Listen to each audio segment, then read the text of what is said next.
Alors, on va récapituler un petit peu tout ce qu'on a vu jusqu'à maintenant en classe sur les additions et soustractions de fractions. Alors ici, c'était le cas le plus simple. On a deux fractions qui ont le même dénominateur, donc on sait que quand on les additionne ou quand on les soustrait, ce qu'on va obtenir, c'est une fraction qui a le même dénominateur aussi. Donc le dénominateur ici, c'est 7. Je vais obtenir une fraction qui a dénominateur 7. Et pour trouver le numérateur, eh ben, je vais recopier exactement, enfin je vais additionner ou soustraire les numérateurs. Donc ce que je vais faire, c'est en fait ce qu'il faut que je fasse, c'est que je recopie tout ça. Tout ça en mettant les parenthèses s'il y en a. Donc ça, c'est, j'ai d'abord ce moins 3, ensuite j'ai un moins, et puis j'ai moins 2. Donc attention parce que c'est moins 2, donc je vais l'écrire comme ça. Voilà. Donc maintenant, ce qui me reste à faire, c'est ce calcul-là, le calcul du numérateur. Et ça, bah, on va appliquer les règles qu'on connaît sur les additions et les soustractions de nombres relatifs. Ça fait moins 3, moins 2, c'est plus 2. Moins 3 plus 2, ça fait moins 1. Donc finalement, ce qu'on obtient, c'est moins 1 septième. Moins 1 sur 7. Voilà, ça c'était le cas le plus simple. Il faut se rappeler de ça, quand on a deux fractions de même dénominateur, on peut les additionner et les soustraire tout simplement en additionnant ou soustrayant le numérateur et en gardant le même dénominateur.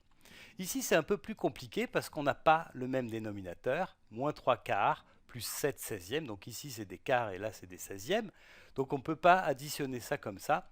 Ce qu'on va faire, c'est observer cette fraction-là, celle-là, et regarder comment est-ce qu'on peut la transformer, comment est-ce qu'on peut écrire la même fraction, une fraction égale à celle-ci, mais avec un dénominateur égal à 16. Alors, 4 fois 4, ça fait 16.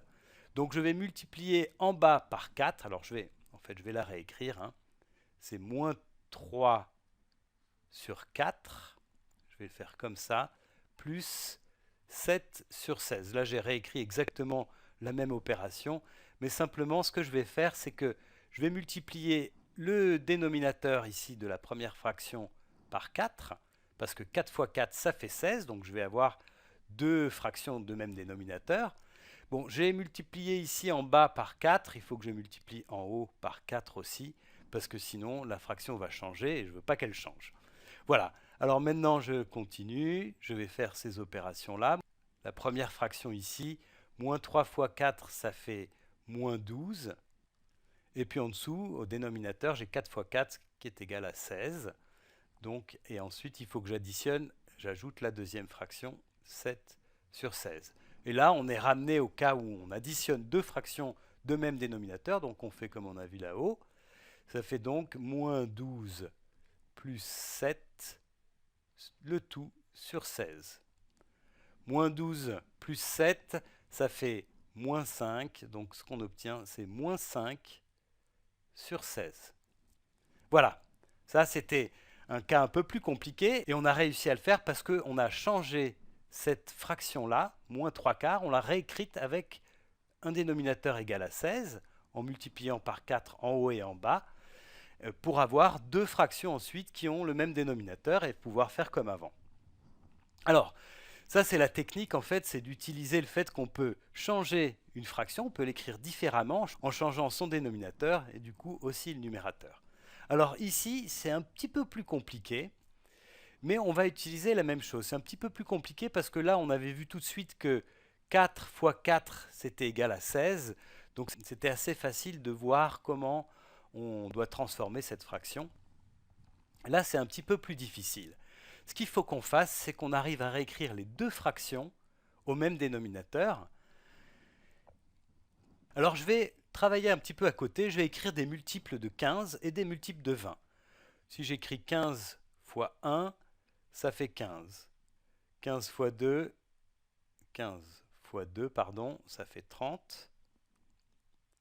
15 fois 4, ça fait 45.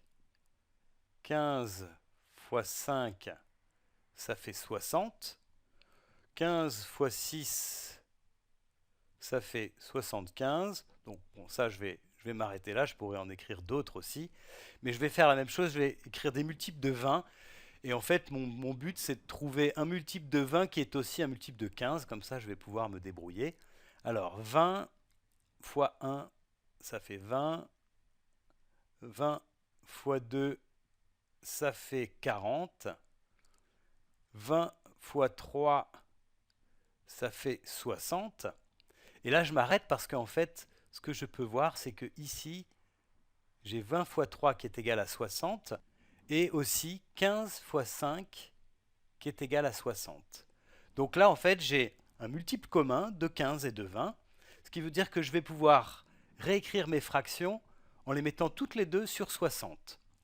Donc je vais faire comme tout à l'heure, je vais réécrire mon addition de fractions, mais comme ça, voilà, moins 3 sur 20.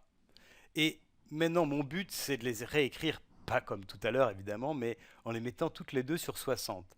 Alors pour arriver à 60, quand j'ai 15, ce que j'ai vu ici, c'est que je dois multiplier par 5. 15 fois 5. Donc si je multiplie par 5 en bas, je multiplie par 5 en haut aussi, pour ne pas changer ma fraction. Ensuite, pour la deuxième fraction, j'ai 20 ici et je dois arriver à 60. Donc j'ai vu ici qu'il fallait que je multiplie par 3. 20 fois 3, ça fait 60. Et du coup, si je multiplie le dénominateur par 3, il faut que je multiplie le numérateur aussi par 3. Voilà. Alors maintenant, je vais faire ces calculs. 7 fois 5, ça fait 35.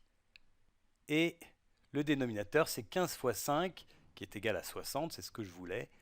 Ensuite, pour la deuxième fraction, donc j'ai ce moins qui est là. Et puis pour la deuxième fraction, j'ai 3 fois 3 qui est égal à 9. Et puis 20 fois 3 qui est égal à 60. Voilà. Et là, j'ai deux fractions de même dénominateur. Donc je peux facilement soustraire ces deux fractions. C'est égal, ça me donne une fraction sur 60. Et le numérateur, c'est 35 moins 9. Donc ça, maintenant, je peux le calculer. 35 moins 9, ça fait 26 sur 60, du coup. Alors, je peux simplifier cette fraction. Là, c'est un réflexe à prendre. 26 sur 60, je peux la diviser par 2. Ça va faire 13 sur 30. Voilà.